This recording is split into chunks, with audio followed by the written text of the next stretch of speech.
The other story, I have too many, but I'm going to focus on one. I might mix and match, as they call, but I'll focus on one story that comes to mind, is within relationships, and I have a feeling too many people will be able to identify with this story, and it's truly painful, and that's why I love and I have compassion for the narcissist, is where you are in a relationship that could work extremely well within a marriage.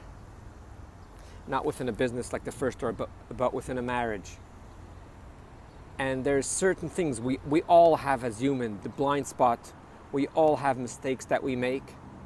When we're emotionally strong enough to admit the mistake and to work on them, it could only enhance the relationship. Any type of relationship, if it's in business, parenting, co-workers, and spouses, lovers, there's one thing we all know, you know the truth, that when someone apologizes for something that they have made a mistake, it only makes the relationship greater. You don't attack the person.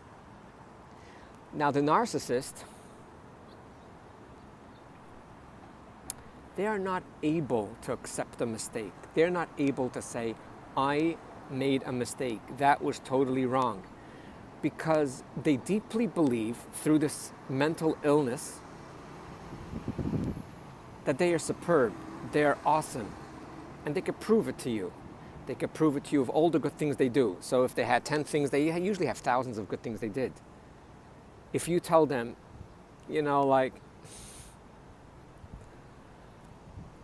sometimes you make a business trip and you leave the city or the country for 3 days, you never even told me that you're going somewhere. If a person runs out the house for 5 minutes, that's also nice to say, but you imagine someone books a business trip and doesn't tell their lover, their spouse, that they're gone for 3 days, and they find out 5 minutes before or when the plane already took off. And you ask the person saying, I think I'm your spouse, I'm your partner, I'm your lover. Why wouldn't you share with me? Not only there isn't an acceptance, but because this person is superior and God, they right away rebuke and say, I just took you out to the restaurant last night. I'm the greatest lover you could ever ask for. Why would you ever make up stories? And what's going on is that you're going to judge them. Oh, they're narcissists. They can't listen to any rebuke. I know. But what I'm trying to say is that these people can't. They simply can't. It is torture. It is the greatest torture for them to say, I made a mistake and that's wrong.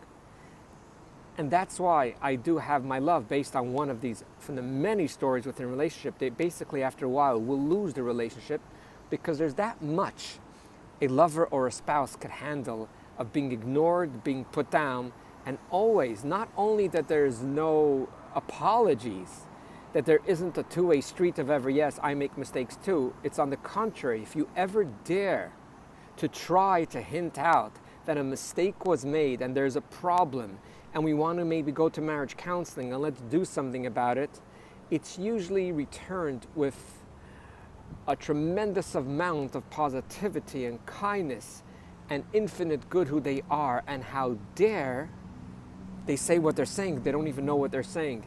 So A, they will not look for help in such a situation. B, they will lose a spouse. They will lose a family. They will lose everything, just like in the previous story, you lose your business because this illness is in the way.